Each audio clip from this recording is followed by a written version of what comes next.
Hello guys, welcome back to another episode of Elder Scrolls Lore. And before we begin, I'd like to make a shout out to Aries for allowing me to use his music, and make a shout out to the Discord chat as well. Feel free to join in the link in the description below or in the channel header.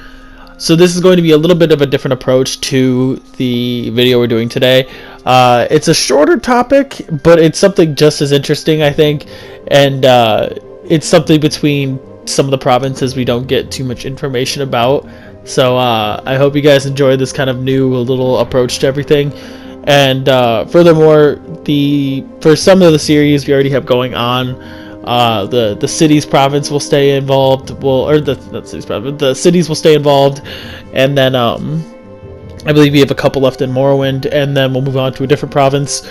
And the military strength theme will also be coming back for some of the independent kingdoms, but I have yet to get all that information down. I have something planned for that, so I hope you guys enjoy everything here, and so I hope you guys enjoy this new kind of concept or way I'm making this video. So with that, today we're going to be talking about the 5-year war.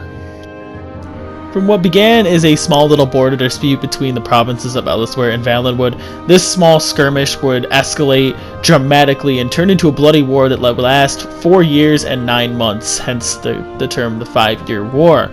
Now, the Bosmer claimed that the war would start in 394 of the Third Era, when the Khajiit bandits started attacking wood caravans headed for Valenwood. Now, the Khajiit claimed that the war began in 395 of the Third Era, when the Bosmer attacked the city of Torval, which is the capital of Elisware, in retaliation of these bandit attacks. Well, in retaliation for bandit attacks. Sorry.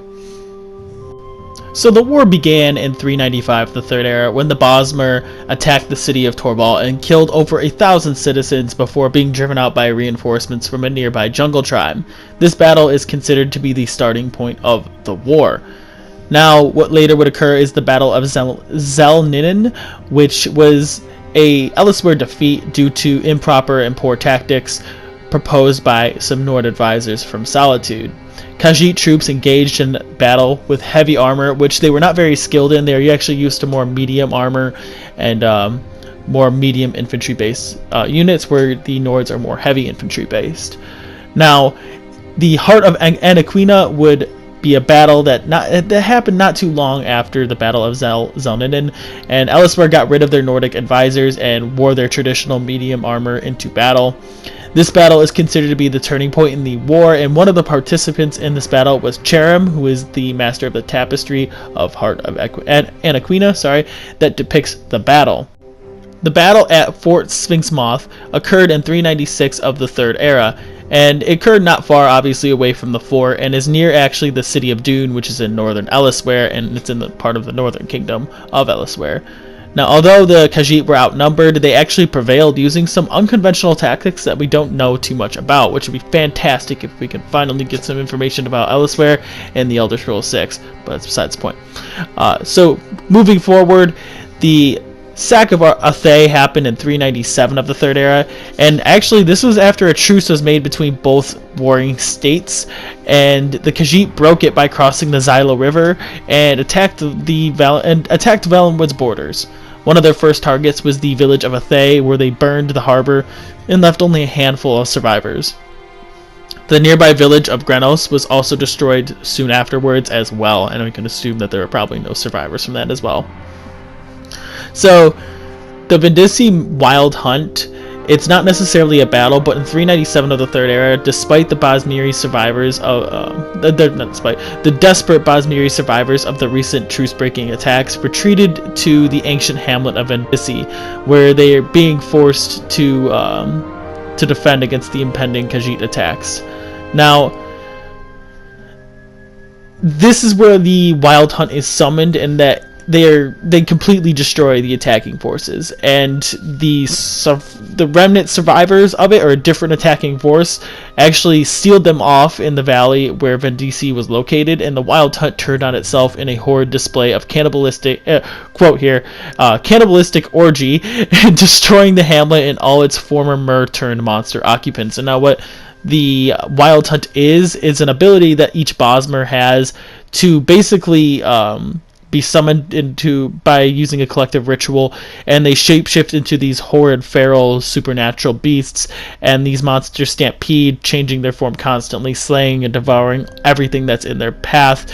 When leaving no survivors, they turn on themselves, and this transformation can be seen as far back as the Dawn era.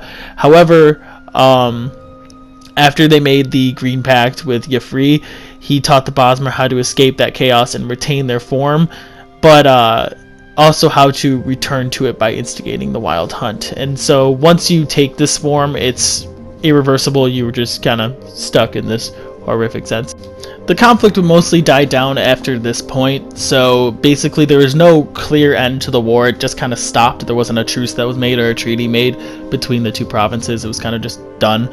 However, at the end, the Khajiit occupied both banks of the Xylo River in Malabar Tor, and at the end of the Imperial Simulacrum, with Emperor Uriel Septim VII being back on the throne, the Empire tried to give the land back to the Bosmer, but the Khajiit had already settled down in the area and refused to leave, leaving the Empire to do nothing in the situation. Possibly convinced that they were possibly convinced that the land rightly did belong to the Khajiit by an ancient treaty, but not the but they didn't want to cause another conflict in the situation. So overall, that is it. So we basically see that the Khajiit not as defenseless as some might thought, because there is a stereotype in Tamriel with beast folk being a little bit inferior. So with that being said, that's all I have for you guys today.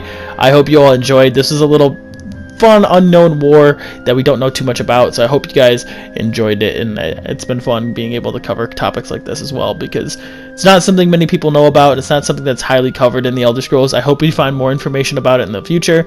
We never know though. So if you guys have any recommendations for future videos, please let me know in the comments below. And if you guys have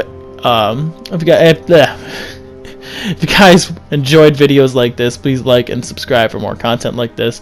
I post Elder Scrolls videos every Tuesday and Saturday if you're new. So with that, I hope you guys enjoyed, and I will see you guys in the next video. Peace.